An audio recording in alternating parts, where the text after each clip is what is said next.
شروع اللہ کا نام لے کر جو بڑا مہربان نہایت رحم والا ہے۔ الف لام را، یہ کتاب روشن کی آیتیں ہیں۔ ہم نے اس قرآن کو عربی میں نازل کیا ہے تاکہ تم لوگ سمجھ سکو۔ اے پیغمبر، ہم اس قرآن کے ذریعے سے جو ہم نے تمہاری طرف بھیجا ہے تمہیں ایک نہایت اچھا قصہ سناتے ہیں، اور تم اس سے پہلے بے خبر تھے۔ جب یوسف نے اپنے والد سے کہا کہ ابا، میں نے خواب میں 11 ستاروں اور سورج اور چاند کو دیکھا ہے، دیکھتا کیا ہوں کہ وہ مجھے سجدہ کر رہی ہیں۔ انہوں نے کہا کہ بیٹا، اپنے خواب کا ذکر اپنے بھائیوں سے نہ کرنا، نہیں تو وہ تمہارے حق میں کوئی چال چلیں گے۔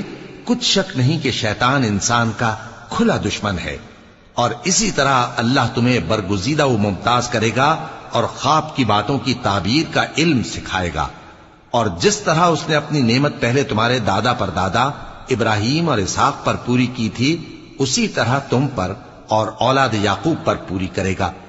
بے شک تمہارا پروردگار سب کچھ جاننے والا ہے، حکمت والا ہے۔